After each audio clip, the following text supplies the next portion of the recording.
Assalamualaikum warahmatullahi wabarakatuh. Perkenalkan, nama saya Alfian Ardiansyah dengan NIM S1122039.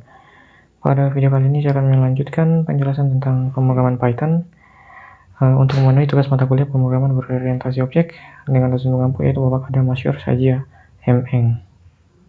Oke, langsung saja saya sudah buka website Poetry School.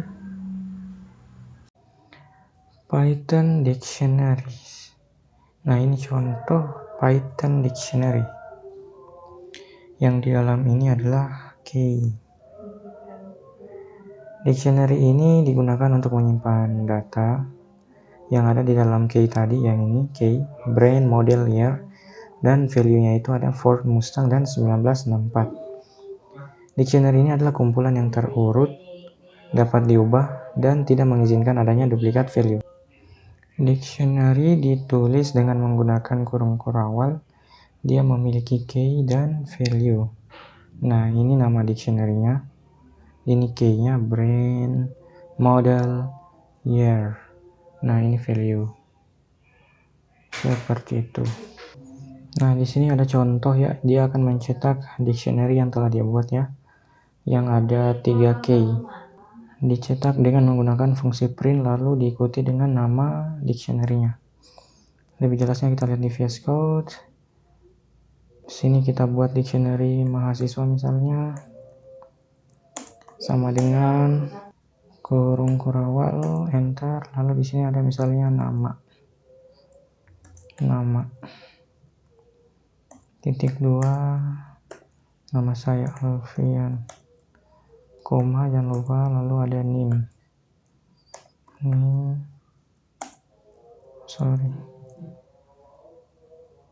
titik 2, lalu ada NIM saya S1122039. Oke, lalu terakhir ada cetak dengan fungsi print, cetak mahasiswa. Oke, lalu kita jalankan, hasilnya adalah nama Alfian NIM S1122039.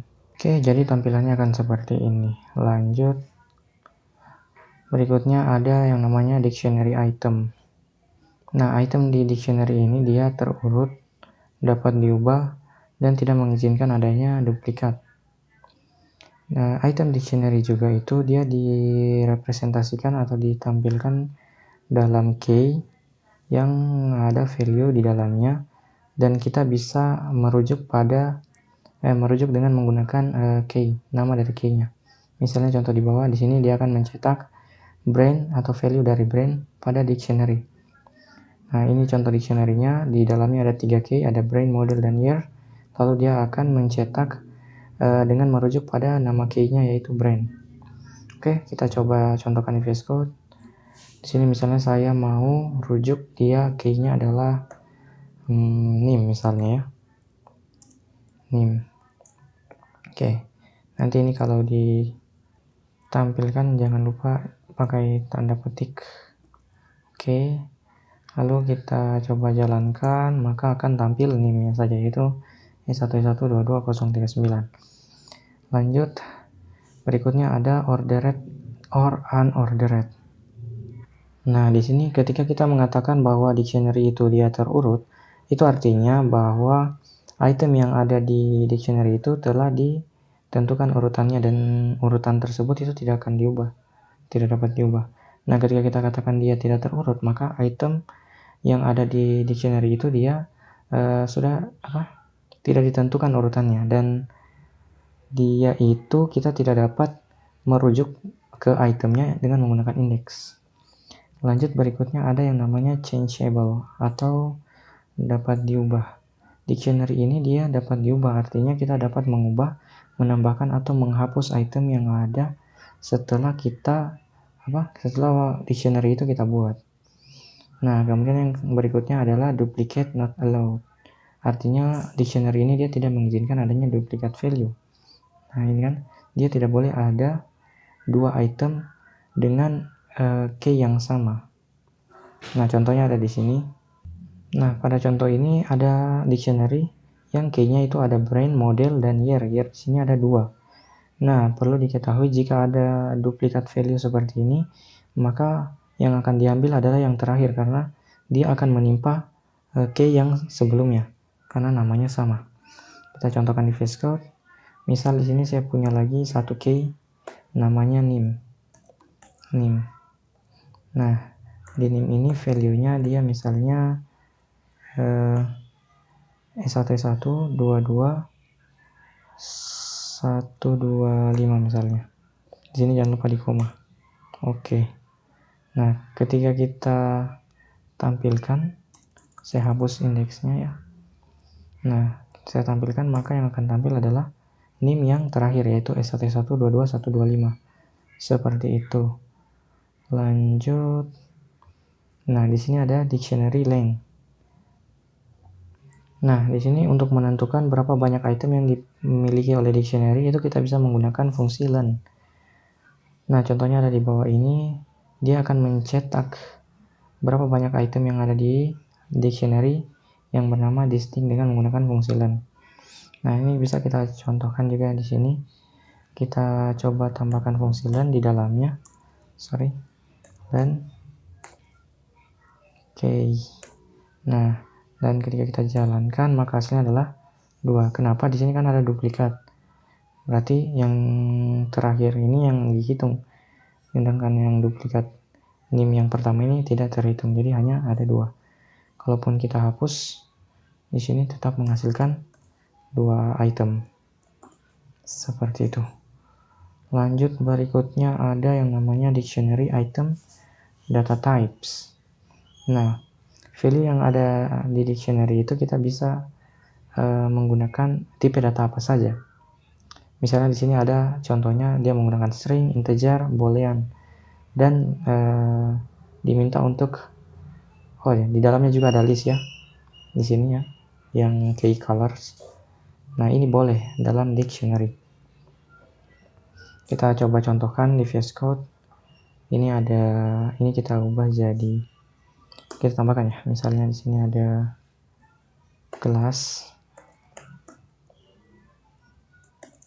kelasnya itu misal 1. Terus di sini misalnya jangan lupa koma. Lalu di sini ada misalnya status dia misalnya true, boolean ya. Lalu ada list di dalamnya. Kita bikin apa ya list? Nggak usah, cukup inilah dulu. Lalu kita minta tampilkan. Ketika kita jalankan maka akan ini masih pakai fungsi len ya. Saya coba hilangkan fungsi lennya. Dia menghitung ada 4 item di dalam. Nah, lalu kita jalankan lagi di sini tiada fungsi len-nya, maka akan tampil nama, nim, kelas, dan status. Jadi dia bisa mencetak tipe data apa saja. Berikutnya di sini tipe ya. Nah, dari sudut pandang Python, dictionary itu dia didefinisikan sebagai objek dengan tipe data dict. Seperti ini ya, kelas dict. Di sini ada contoh dia akan mencetak tipe data dari dictionary. Dia punya dictionary lalu dia cetak dengan menggunakan fungsi print yang di dalamnya ada fungsi type untuk mengetahui tipe data dari dictionary itu. Kita coba contohkan di VS Code. Di sini kita tambahkan saja fungsi type lalu bungkus nama dictionary-nya. Kita bersihkan dulu. Kita jalankan maka akan tampil kelas dictionary. Oke, lanjut berikutnya ada dictionary constructor ya. Ini adalah seperti kita mengcasting pada materi-materi sebelumnya ya. Misalnya kita punya sekumpulan value ya, key dan value, tapi dia bukan dalam dictionary, itu kita bisa konversi dia menjadi dictionary dengan menggunakan fungsi konstruktor yaitu dict. Nah, contohnya di sini kita VS Code.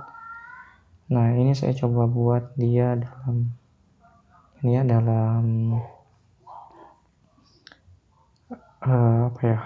tidak menggunakan kurung kurang. Artinya dia berarti hanya berupa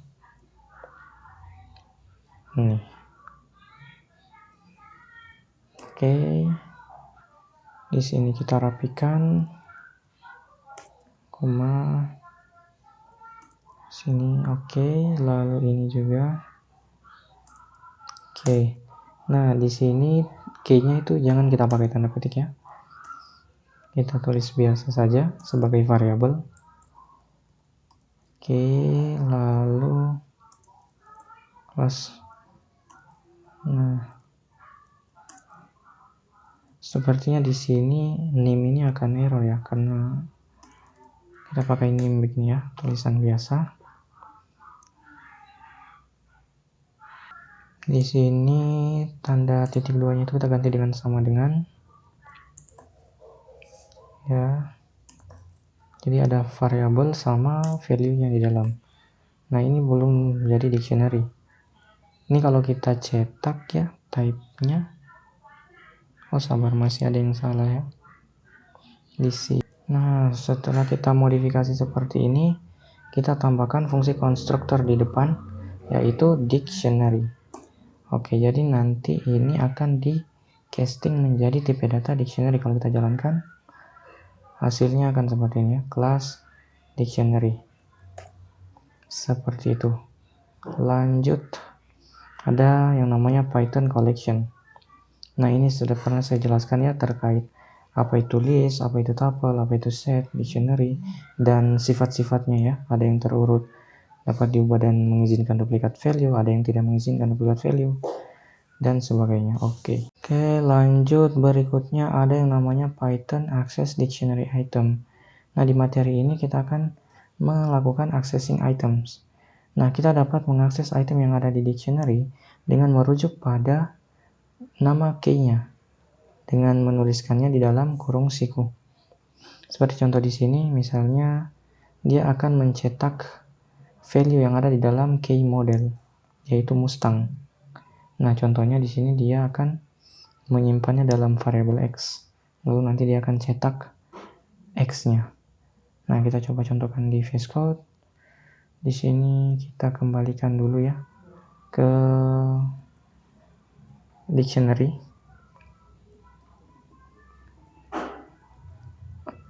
Oke, seperti ini. Lalu kita akan coba cetaknya.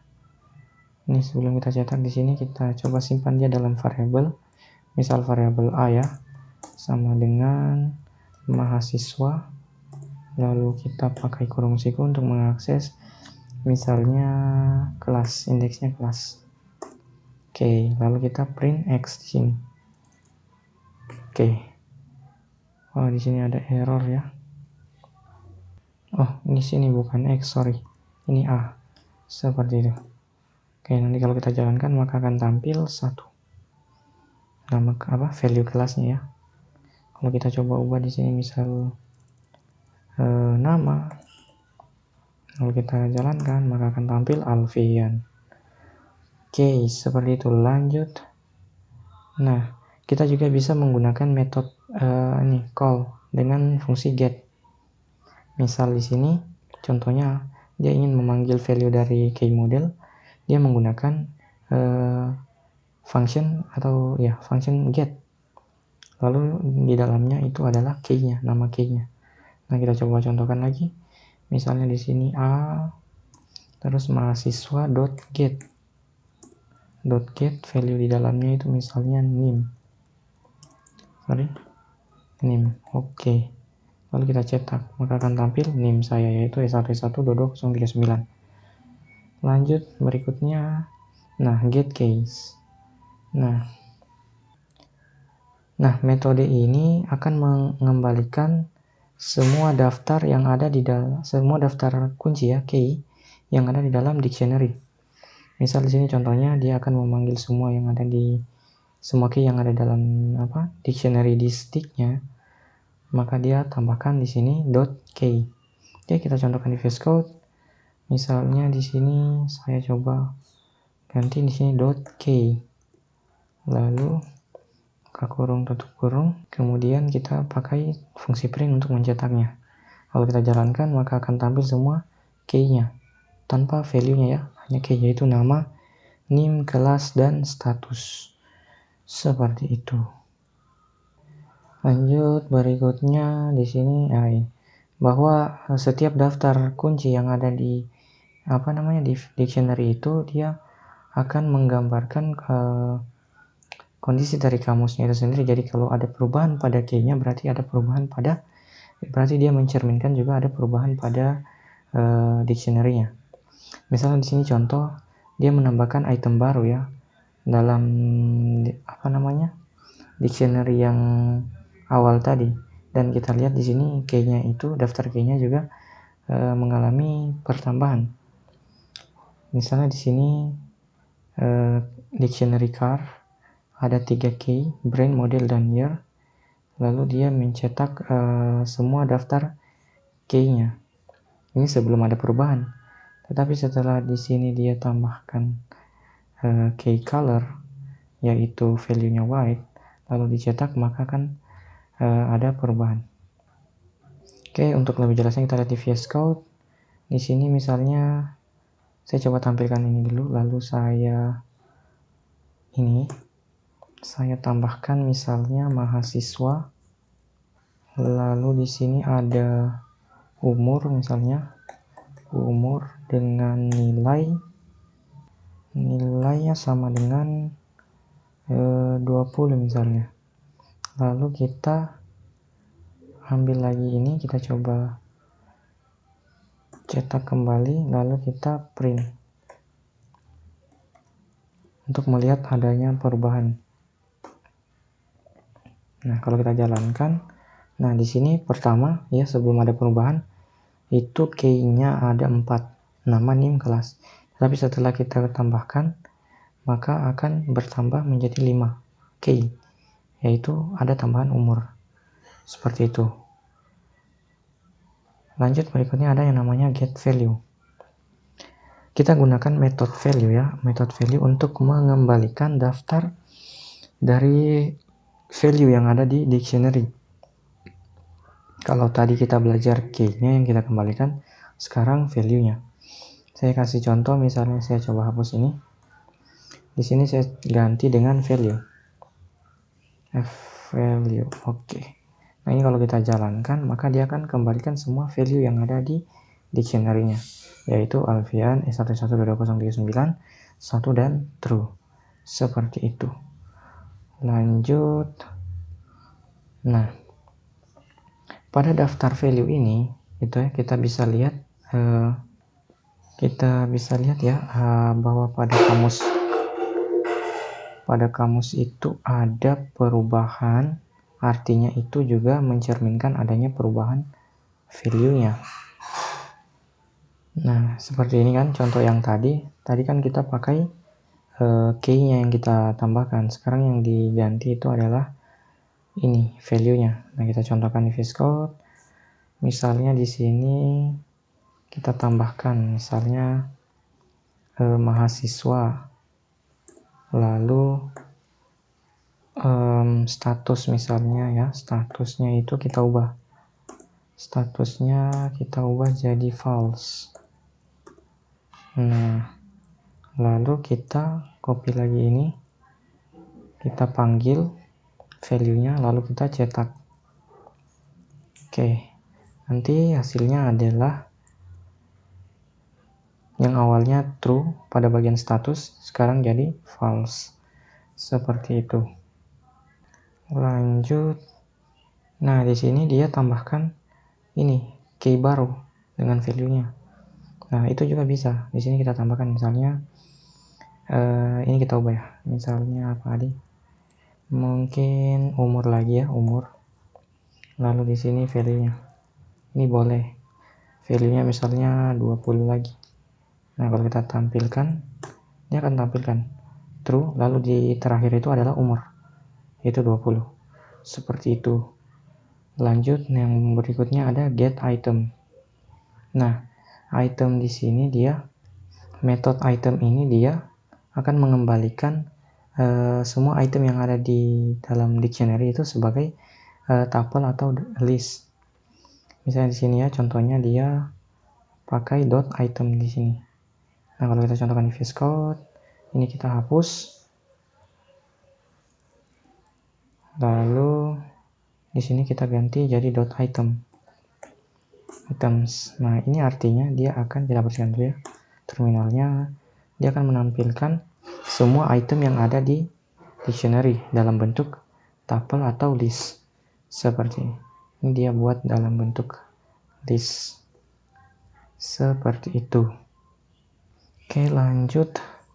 Nah, daftar yang dikembalikan itu adalah tampilan item dari kamus atau dictionary.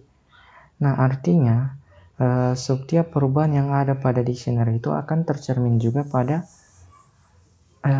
item yang ada di daftar list. Sini contohnya misalnya dia akan membuat perubahan pada original dictionary-nya dan akan melihat daftar itemnya itu berubah. Nah, di sini ada dictionary card, lalu dia akan tampilkan semua item dalam bentuk list. Lalu setelah itu dia akan cetak, lalu dia akan tambahkan di sini ya, dia tambahkan dia ubah value yang ada di key years jadi 2020. Lalu dia akan cetak kembali. Ini pasti akan terjadi perubahan pada dictionary-nya. Kalau kita contohkan misalnya di sini dia cetak dulu itemnya. Kemudian di ini dia tambahkan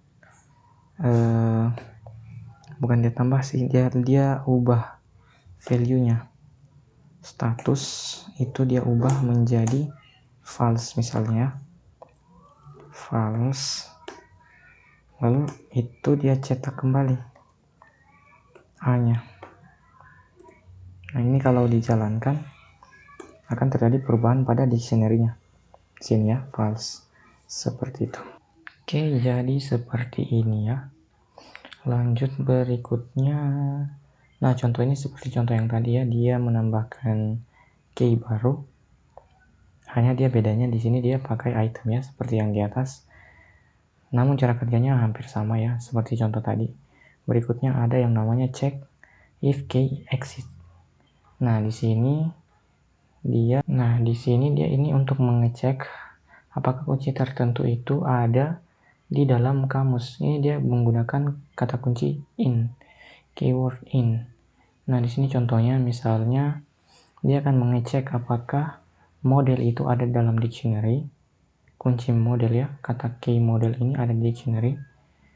Nah, di sini dia sudah membuatkan dictionary-nya, lalu terakhir ada pengkondisian if, di mana nama key-nya itu in, nama list-nya. Jika ya, maka dicetak pernyataan ini. Oke, kita bisa contohkan di VS Code. Ini kita akan hapus dulu ya. Lalu kita masukkan ke pengkondisian. If misalnya kelas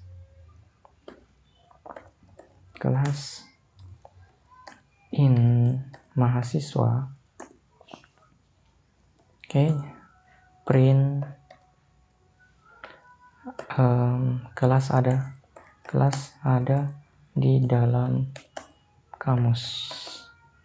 Seperti itu. Jadi kalau kita jalankan maka akan tampil pernyataan kelas ada di dalam kamus. Seperti itu. Oke, berikutnya masuk ke materi Python change dictionary item. Di sini change value di mana kita itu dapat mengubah value-nya pada item yang kita sudah tentukan dengan merujuk pada nama kuncinya. Misalnya di sini dia mengubah key year yang nilainya itu 1964 menjadi 2018. Seperti ini. Ini sudah saya contohkan pada video sebelumnya ya, yang di awal. Kemudian di sini ada update dictionary. Nah, update dictionary ini adalah metode yang digunakan untuk melakukan perubahan pada kamus dengan item yang diberikan pada argumen. Di sini argumennya itu haruslah dictionary atau objek yang serupa dengan key dan value-nya di dalamnya. Nah, di sini contohnya dia akan update dictionary yang semula ada 3 key, dia akan update menambahkan dia mengubah key year-nya itu menjadi 2020. Nah, ini kita coba contohkan di VS Code. Misalnya di sini kan sudah ada status. Kita akan coba update-nya mahasiswa.update. Lalu Di dalam update-nya ini dia tambahkan objek yang dapat diubah, yaitu misalnya status di sini. Status. Kita harus jangan lupa tanda petik. Mana statusnya ini huruf besar ya. Lalu diikuti dengan value-nya, yaitu misalnya false.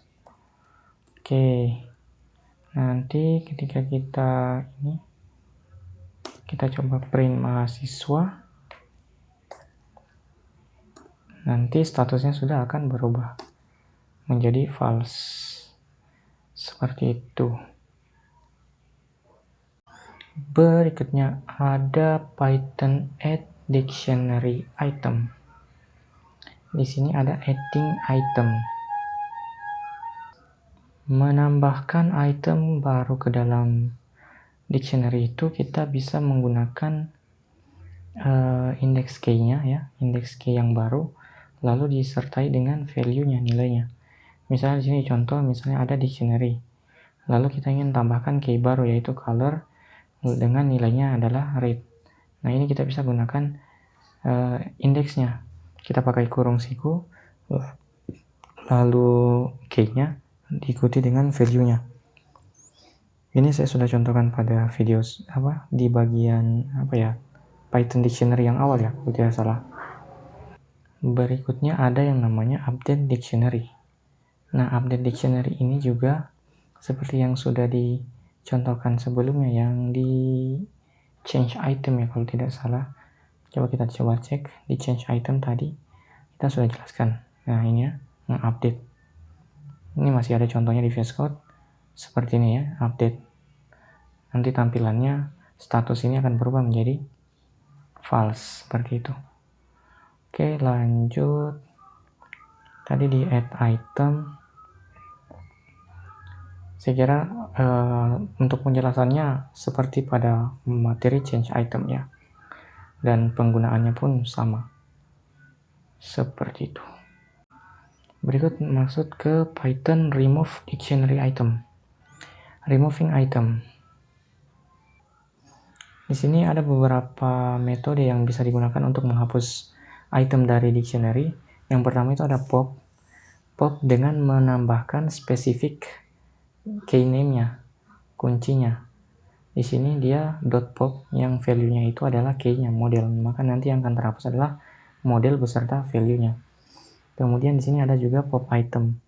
Pop item ini dia akan menghapus item yang ada di paling terakhir dalam dictionary. Nah, kemudian berikutnya ini ada del. Del ini juga dia akan menghapus key beserta value-nya, tergantung di sini spesifik key-nya itu apa yang dimasukkan. Di sini model, maka model ini beserta value-nya akan dihapus. Nah, del juga bisa digunakan untuk menghapus seluruh item yang ada di dalam dictionary. Sehingga nanti ketika dipanggil dictionary-nya, maka sudah akan error karena sudah tidak dikenali lagi. Nah, beda dengan clear. Clear ini dia hanya akan mengosongkan dictionary-nya. Jadi ketika dipanggil, dictionary-nya tetap akan keluar, tetapi nanti value di dalamnya itu kosong. Oke, kita coba satu-satu di VS Code. Yang pertama mungkin kita akan coba pop dulu ya.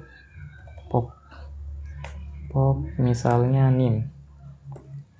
Pop nim. Oke. Ini kalau kita jalankan, maka akan terhapus nim ya, nama langsung kelas. Berikutnya kita coba pop item. Pop item dia tidak membutuhkan ini argumen di dalamnya. Dia cukup pop item, maka dia akan menghapus item yang terakhir, yaitu status. Berikutnya juga ada yang namanya delete. Di sini dia masuk di depan. Itu del mahasiswa, lalu kita masukkan spesifik ininya. Misalnya kelas ini kita hapus. Lalu kita panggil, kita jalankan, maka kelas di sini akan terhapus. Tetapi kalau kita tidak pakai spesifik index di sini, key-nya, langsung kita del mahasiswa saja, maka ini akan error. Karena seluruh dictionary di sini akan dihapus beserta nama dictionary-nya, dan ketika dipanggil pakai fungsi print, maka dia sudah tidak mengenali lagi ada yang namanya mahasiswa di sini ya, sudah tidak terdefinisi. Berikutnya ada yang namanya clear. Mahasiswa.clear. Nah, lain lagi ini, kalau menggunakan .clear, dia akan menghapus seluruh item yang ada dalam dictionary tanpa menghapus dictionary itu sendiri. Maka akan keluar adalah dictionary kosong. Seperti itu. Berikutnya ada yang namanya Python loop dictionaries. Loop chunk a dictionary. Nah, kita dapat mengulang dictionary itu dengan menggunakan perulangan for. Nah, ketika kita melakukan saat looping dengan menggunakan perulangan for, maka kita yang akan dikembalikan itu adalah value key-nya. Key-nya, value yang dikembalikan itu adalah key-nya dari dictionary. Tetapi ada juga metode yang bisa mengembalikan value dari key-nya. Di sini contohnya, misalnya dia akan mencetak semua key yang ada dalam dictionary. Nah, dia pakai perulangan for, dia inisialisasi X, di mana X itu yang ada di dalam dictionary-nya. Lalu dia akan cetak X-nya. Maka kalau dengan metode ini, yang akan tampil adalah key-nya saja. Nah, lain halnya dengan menggunakan metode seperti ini, di mana menggunakan perulangan for, di mana inisialisasi X berada di dalam dictionary disdict, lalu dia akan cetak, yaitu dengan nama dictionary-nya, lalu X-nya ini adalah value-nya. Maka yang akan tampil nanti value-nya satu persatu. Kemudian berikutnya di sini dia juga bisa pakai value. Nah, value di sini dia akan menampilkan semua nilai yang ada dalam key-nya. Dimana for inisialisasi X, dimana X itu berada di dalam disdict, lalu value-nya itu yang akan ditampilkan, lalu dicetak X-nya. Nah, cara berikutnya dengan menggunakan key. Nah, sebenarnya ini opsional juga ya, kalau kita mau tampilkan key. Sebenarnya hanya dengan disdict, lalu kita cetak X akan tampil key seperti yang pertama tadi. Tapi kalau mau metode lain, kita bisa gunakan fungsi key di sini untuk menampilkan kuncinya. Dan yang terakhir itu ada yang menggunakan item. Nah, menggunakan item ini, dia metode item untuk menampilkan key beserta dengan value-nya. Di sini for, di mana X inisialisasi dan Y berada dalam disdict, lalu ditambahkan dengan .item di sini. Nah, lalu dicetak X dan Y-nya. Oke, untuk lebih jelasnya kita lihat di VS Code. Misalnya di sini, di sini kita modifikasi, kita pakai perulangan for, inisialisasi X in mahasiswa, lalu print X-nya. Oke. Ini kalau kita jalankan, kita coba clear dulu, lalu kita panggil kembali, maka akan tampil semua key-nya. Nah, berikutnya ada metode untuk menampilkan value-nya. Caranya dia dengan memanggil nama dictionary-nya, lalu masukkan sini indeks untuk menampilkan nilainya, value-nya. Jadi yang akan tampil ini adalah value-nya. Kemudian ada juga cara yang untuk menampilkan key-nya dengan ini, dengan menambahkan .key di sini, .key, lalu dia akan cetak X-nya di sini. Nah, ini juga akan menampilkan key seperti ini ya, sama dengan contoh yang pertama. Berikutnya juga ada yang namanya value. Dia pakai .value di sini. Value. Oke, .value ini dia akan menampilkan value-nya. Nah, ini kan value dari tiap-tiap key. Nah, yang terakhir ini ada yang namanya untuk menampilkan metode key beserta value-nya. Caranya menggunakan item. Tapi di inisialisasi ini harus ada dua, yaitu X, Y. Berarti ada dua yang diinisialisasi. X ini untuk mewakili key-nya, Y ini untuk mewakili value-nya. Lalu di sini dia pakai .item. Nah, di .item lalu dicetak di sini X, Y. Seperti itu. Lalu kalau kita jalankan, maka akan tampil key beserta value-nya.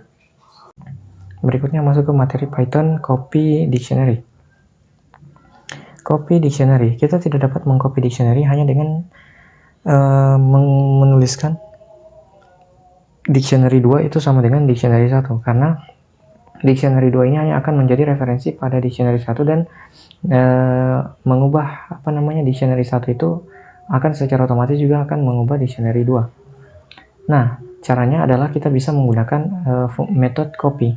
Ini adalah metode bawaan dari dictionary.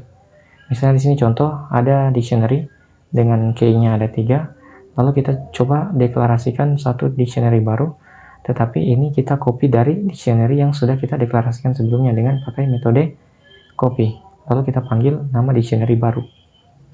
Nah, kita juga bisa punya cara lain dengan menggunakan fungsi bawaan dari function yaitu dict. Nah, sama halnya kita deklarasikan dulu dictionary, lalu setelah itu kita buat dictionary baru dengan value-nya itu kita pakai fungsi dictionary lalu nama dari dictionary yang sudah kita deklarasikan sebelumnya dan kita panggil.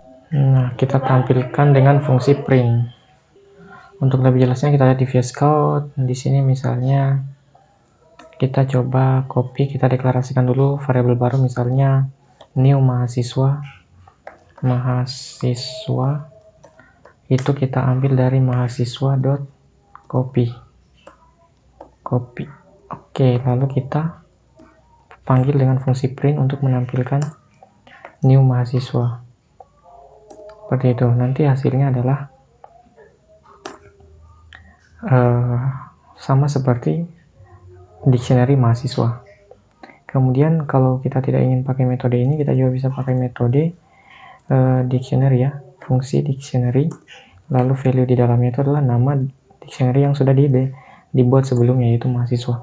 Nah, ini akan tetap tampil sama seperti yang sebelumnya ya.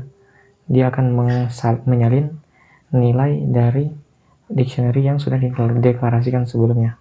Seperti itu. Lanjut, berikutnya ada Python nested dictionary atau dictionary bersarang. Nah, dictionary itu bisa saja mengandung dictionary di dalamnya ya. Contohnya seperti ini, ada dictionary my family, di dalamnya itu ada lagi dictionary child one. Nah, kita juga bisa menuliskan dictionary bersarang itu dengan deklarasikan dulu semua dictionary, lalu terakhir kita panggil dictionary baru yang di dalamnya ada dictionary yang sudah dideklarasikan sebelumnya. Untuk lebih jelasnya kita lihat di VS Code. Kita bersihkan dulu terminalnya. Lalu di sini kita coba modifikasi. Kita hapus seluruhnya. Misalnya ada keluarga. Oke, keluarga. Yang di dalamnya itu ada anak pertama. Di sini name, nama.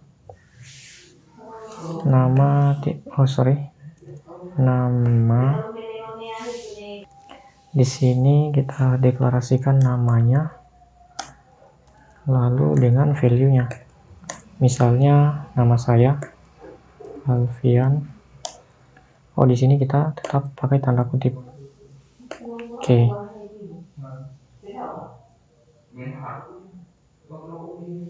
Di sini pakai sama dengan, karena ini untuk mendeklarasikan dictionary-nya ya. Lalu di sini juga jangan lupa di sama dengan.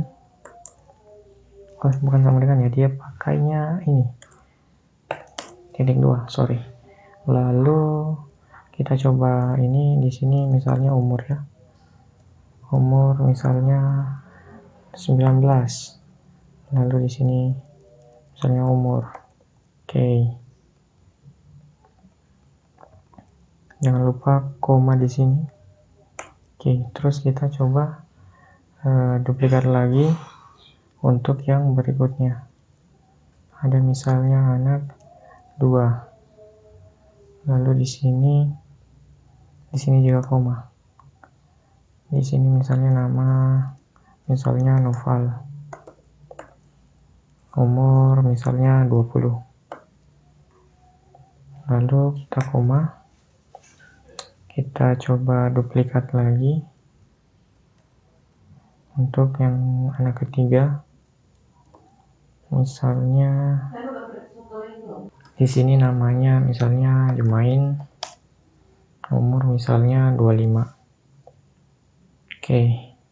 Lalu kita coba cetak dengan fungsi print yang di dalamnya itu adalah keluarga. Nama dictionary paling luar. Lalu kita jalankan, maka akan tampil dictionary yang ada dictionary di dalamnya. Selain dengan cara seperti ini, kita juga bisa modifikasi dengan kita buatkan dulu dia dictionary-nya. Misalnya di sini ada 3 dictionary. Ada 3 dictionary, ininya kita jangan pakai tanda petik ya. Kita coba kembalikan dulu. Kita shift tab OK. Lalu di sini kita hapus. Di sini juga kita hapus tanda petiknya. Kemudian yang ini juga kita hapus tanda petiknya. Nah, titik 2-nya ini kita ganti dengan sama dengan. Ini juga sama dengan, yang di atas juga sama dengan. Oke, setelah itu bagian koma yang di bawah ini juga kita hilangkan. Oke, lanjut kita deklarasikan list yang baru, yaitu keluarga. Keluarga sama dengan, nah yang di dalamnya itu ada anak 1. Anak 1, tapi dia ini dalam tanda kutip ya, dengan value-nya misalnya anak 1, koma, lalu kita coba turunkan jadi anak 2, sini anak 3, jangan lupa ubah di sini anak 2 dan anak 3. Nah, lalu kita cetak keluarga. Ini hasilnya akan sama saja seperti yang di atas. Seperti itu. Berikutnya ada yang namanya akses item dalam nested dictionary atau dictionary bersarang. Untuk mengaksesnya seperti pada contoh, kita akan cetak dengan cara memanggil dictionary paling luar, lalu dictionary berikutnya, lalu diikuti dengan key-nya. Seperti itu. Kalau kita coba akses di sini, yaitu berarti keluarga, lalu kita pakai kurung siku, kita coba panggil anak ke-2 misalnya, lalu di dalamnya itu misalnya namanya, nama. Kalau kita jalankan, maka akan hasilkan Noval. Di sini anak kedua namanya yaitu Noval. Seperti itu.